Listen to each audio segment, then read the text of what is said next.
Assalamualaikum warahmatullahi wabarakatuh.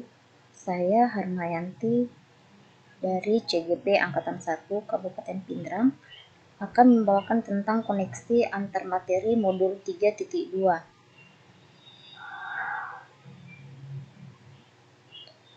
Pemimpin pembelajaran dalam pengelolaan sumber daya adalah pemimpin yang mampu mengenali potensi dan kekuatan yang ada dan memanfaatkannya dalam proses pembelajaran agar mampu optimal dan mendukung merdeka belajar.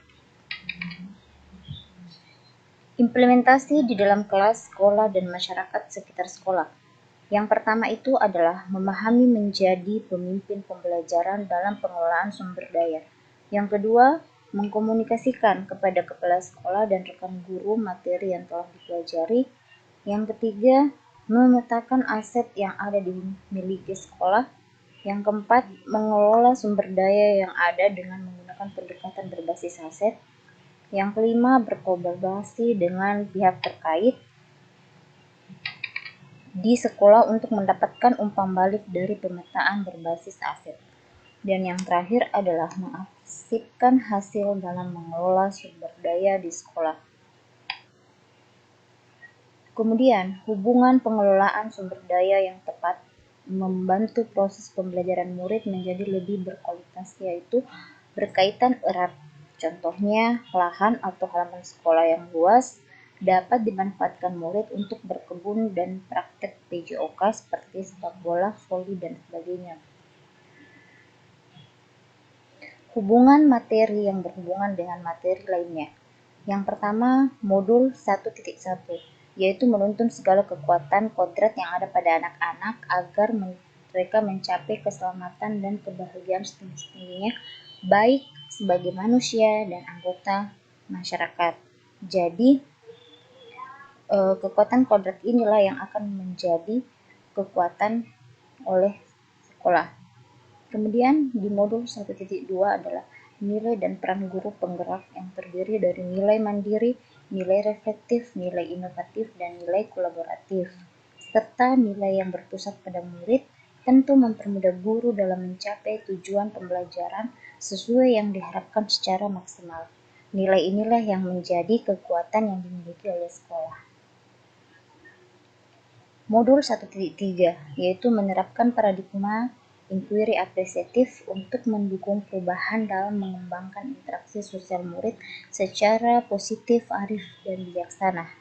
Visi dan misi sekolah inilah nantinya akan menjadi kekuatan yang dimiliki oleh sekolah dalam mewujudkan merdeka belajar. Kemudian dalam modul 1.4, di sini membuat kesepakatan kelas yang merupakan salah satu bentuk budaya positif yang menanamkan jiwa tanggung jawab dan saling menghormati. Budaya positif inilah nantinya merupakan salah satu bentuk kekuatan oleh sekolah. Kemudian modul 2.1, pembelajaran berdiferensiasi adalah serangkaian keputusan masuk akal yang dibuat oleh guru yang berorientasi kepada kebutuhan murid. Dengan adanya pembelajaran ini, maka akan mendukung secara optimal merdeka belajar. Modul 2.2, pembelajaran sosial emosional inilah yang akan menjadi kekuatan oleh sekolah dalam berkolaborasi dalam mengelola emosi.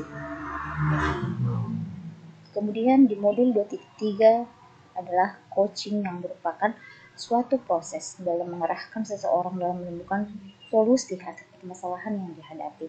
Adanya proses coaching ini merupakan salah satu bentuk pengelolaan sumber daya yang ada di sekolah.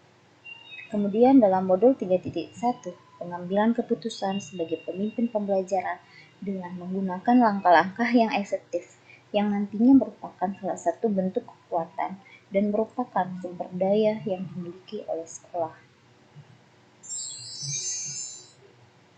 Hubungan antara sebelum dan sesudah mengikuti pelatihan.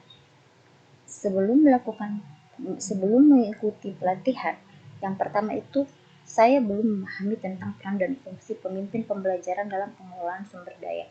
Yang kedua, belum memahami 7 aset yang mampu dimanfaatkan dalam pengelolaan sumber daya.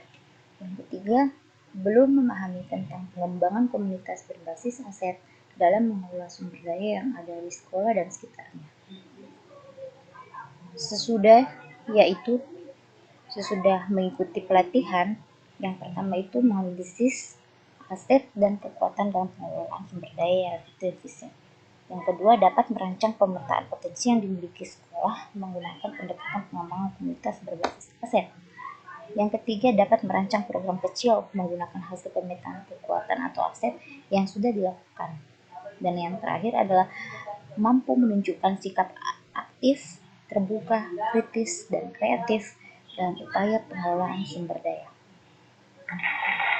Terima kasih. Assalamualaikum warahmatullahi wabarakatuh.